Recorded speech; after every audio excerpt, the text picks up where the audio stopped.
किसान आंदोलन कल से शुरू हो गया है और इसके तमाम पहलू सरकार की ओर से तमाम बयानबाजी, इसके साथ साथ जो जिस तरह का रोकने के लिए जिस तरह की दमनकारी प्रक्रिया अपनाई जा रही है, उसमें भी स्टेट गवर्नमेंट सीधे सीधे सेंट्रल गवर्नमेंट के ऑर्डर पे हरियाणा में रोकना और कोर्ट को इसमें आना, ये सारी चीज़ें हैं। इस पे इस किसान आंदोलन पे, क्योंकि दोबारा नए सिरे से किसान जब दिल्ली में आ रहे हैं तो पुराना अनुभव भी है और नया क्या इससे हासिल होगा, इसी पे बात करने के लिए हमारे साथ वरिष्ठ photographer photo journalist Jagdish Yadav ji हमारे साथ हैं। तो आपका बहुत बहुत स्वागत है जगदीश जी। दो चीज़ें हैं, एक तो लगातार अपने पूरे कैरियर में तमाम जगहों पे जाना, तमाम आंदोलनों को कवर करना, उनके फुटेज निकालना। आज चूँकि अब आप एक तरह से रिटायरमेंट का जीवन जी रहे हैं, तो नहीं लगता है कि हम भी जाते और कुछ नई तस्वीरें लेते, नया कंपोजिशन बनाते?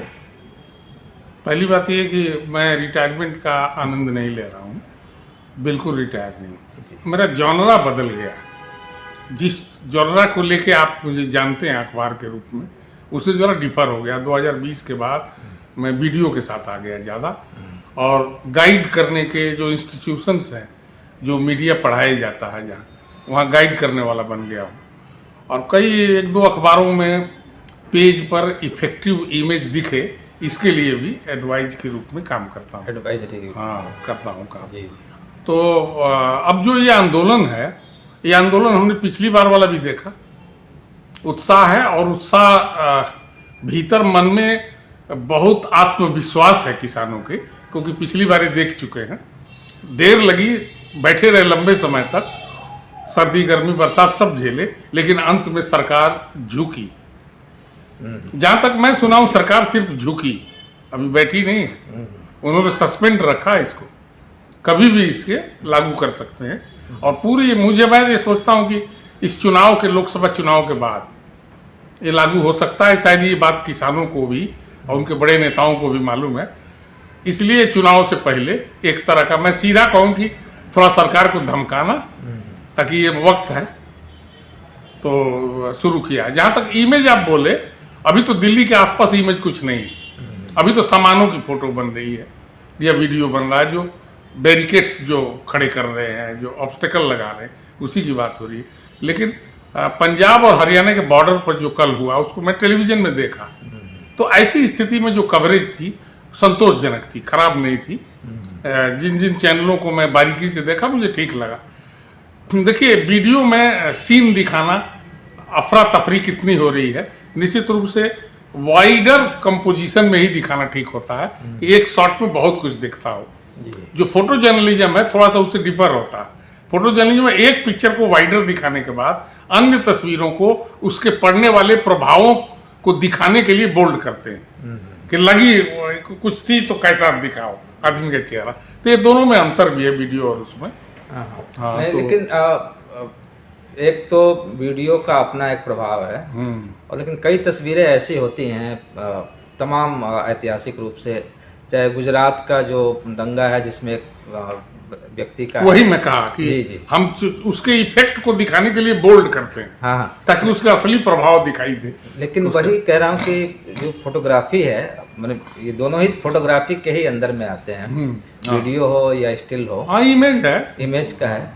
लेकिन स्टिल फोटोग्राफी आज भी कहीं कहीं दिमाग में बस जाता है। देखिए, ऐसा वीडियो शायद उतना प्रभाव नहीं। वीडियो का काम दूसरा।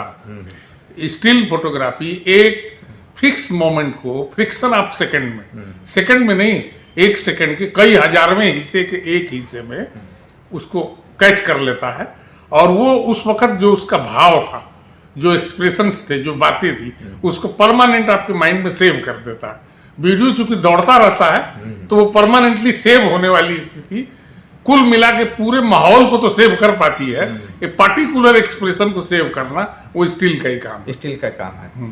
तो अभी कितना मिस कर रहे हैं आप, मतलब इस आंदोलन को भी? और मैं मिस नहीं कर रहा हूँ। देखिए ऐसा होता है कि प्रोफाइल आदमी की बदलती है। जी जी। जब मैं जर्नलिस्ट के रूप में था, जब मैं फोटोग्राफर के रूप में था, junior photographer, senior photographer, chief photographer, तब तक तो मैं स्पॉट पे रहता था। लेकिन फोटो संपादक के बनने के बाद मुझे स्पॉट पर रहने से तकलीफ मुझे नहीं है, अखबार को, संस्थान को तकलीफ होती है, क्योंकि मॉनिटरिंग सबसे ज्यादा इंपॉर्टेंट है, कम्युनिकेशन बहुत इंपॉर्टेंट है। तो किसी की तस्वीरों पर लगातार कमेंट करते रहना, लगातार उनको गाइड करते रहना, इसका प्रयास रहता है एज फोटो एडिटर। और फिर प्लानिंग रहती है कि अखबार में किस तरह डिस्प्ले होगा, और सारी दुनिया में जो जो सोर्स है, एजेंसियां हैं, हमारे कंप्यूटर पर सामने होती है, इंटरनेशनल भी, नेशनल भी। तो ये मन बना रहता है कि हमारी अगर ऐसी है तो दूसरी कहाँ बेहतर है, क्योंकि पाठक को अपनी से मतलब नहीं है, पाठक को इफेक्टिव से मतलब है। चाहे उसे खींचा कोई हो, दुनिया का कोई खींचा हो, अंग्रेज या हिंदुस्तानी, वो पाठक को उसे लेना देना नहीं है। तो ये हमारा रोल होता है। तो मिस करने का नहीं है कुछ, क्योंकि एक उम्र होती है, एक समय होता है, वहां तक दौड़ी आप। और ये मैं भाग्यवान हूं कि मुझे कम उम्र में ही, ज्यादा कम तो नहीं लेकिन फिर भी कम रिटायरमेंट से कोई 12-15 साल पहले ही संपादक का मिल गया, और उसके बाद लगातार मैं एक लंबे समय तक अखबारों के फोटो संपादक रहा। तो वो मिस नहीं करता हूँ। मिस नहीं। अच्छा, अभी एक तो ये एक हो गया तकनीकी पहलू, दूसरा है किसान आंदोलन पे आपने कहा कि पिछले आंदोलनों का अनुभव भी है किसानों के पास। अभी जिस तरह के दिल्ली के बॉर्डर्स पे किले गाड़ी गई हैं या बड़े बड़े बोल्डर्स लगाए गए हैं, दीवार खड़ी की गई है, तो ये जो लोग दिल्ली में आते हैं, आंदोलन करते हैं, चले जाते हैं मांग पत्र दे के, तो ये किसान भी आते और चले जाते, ये जो बोल्डर और इतने बड़े बड़े जो स्वागत की तैयारी है, तो ये कहीं साइकोलॉजिकल वार तो नहीं है कि जनता के, किसानों को तो रोकें ना रोकें, लेकिन जनता के अंदर भय डाल दें कि ये किसान बहुत खतरनाक है देश के लिए? और सिर्फ मैं अपनी बात करूं तो जैसा मैं सोचता हूं वही बोलूं। जी जी। मुझे लगता है कि ऐसा भय नहीं है। सरकार खुद डर जाती है इन चीजों से, और डर जाती है तो किसी भी तरह से रोकने की कोशिश करती है। खाली हिंदुस्तान में ही नहीं, आप दूसरे देशों में भी विजुअल्स देखे हैं कि किस तरह से कोशिश करती है। पिछले जो श्रीलंका के विजुअल्स आप देखे थे, जो क्या हालत हुई थी, उन तरह की सीन उस तरह का ना है, इसके लिए इंतजाम अधिकारी वर्ग करता है, और सरकार को आश्वस्त करता है कि आप चिंता न कीजिए, हम रोक लेंगे, आप सुरक्षित हाथों में। हाँ, सुरक्षित हाथों में। बस इतना हमारा, इतना है। आप किसान परिवार से आते हैं, हाँ, किसानी का ढर्रा भी बदल गया है। क्या ये जो किसानों की मांग है, एमएसपी या स्वामीनाथन कमेटी की रिपोर्ट लागू करना, आय दुगुना करना, या और भी जो किसानी से जुड़े हुए तबका है उनके लिए भी कल्याण की बात करना, तो ये कोई बहुत ऐसा मांग तो नहीं है, बहुत महत्वाकांक्षी कि इसको सरकार इससे डर जा रही है? ये जो आम आदमी है ना, जिस तरह की बातें, जिस तरह के आप सवाल कर रहे हैं, जो बिल्कुल जो लेमैन है ना, मेरे बाबूजी, मेरे चाचा जो रहे, उनको समझ में भी नहीं आएगी ये क्या है। लेकिन एक चीज समझ में आती है, गांव में, मेरे गांव में मैं देख रहा हूं, जो खेती में जुझा रहता है उसको गांव के लोग कहते हैं कि ये पागल है, ये बेवकूफ है, इसलिए कि खेती डटे रहने से आप कुछ कमा नहीं पाइएगा, पेट ही भरेगा आपका। और कहीं मजदूरी कर लीजिए, कहीं फैक्ट्री में जाके सिक्योरिटी गार्ड कर लीजिए, तब भी उससे पेट भर जाएगा। ये हालत है। मतलब किस खेती, मतलब इतने घाटे का सौदा है कि पहले पैसा लगाइए, फिर थोड़ा भाग्य पर रहिए कि मौसम न मार डाले, और तमाम खर्चे के बाद जो कटाई से लेकर के घर पहुंचने तक की जो उसकी हालत है, उसके बाद उसके पास बचत कहाँ है? फटी धोती, फटा कुर्ता, कुछ नहीं हो सकता, तो कोई उपाय नहीं। वही कह रहा हूँ कि ये जो मांग है, ये पढ़े लिखे जो किसानों के नेता हैं, वो तो सरकार से इस तरह से तो नहीं मांगेंगे ना, वो तो कायदे कानून से ही मांगेंगे। तो वो स्वामीनाथन कमेटी की बात करेंगे, एमएसपी की बात करेंगे। हमारी एमएसपी तो ये है कि जब दिन भर मेरे बाबूजी लगे रहते थे, जब मैं पढ़ता था, तब भी जब फीस जमा करनी होती थी कि अब इंटर में चला गया, तो बाबू साहब के यहाँ पैसा मांगने जाते थे कि बाछी बिकाई तो दे।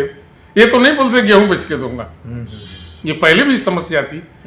मसाला खरीदने के लिए इतना अनाज लेके जब कपड़ा में बांध के ले आते थे तो मसाला खरीदते थे, इसके बाद बचता ही कुछ नहीं था।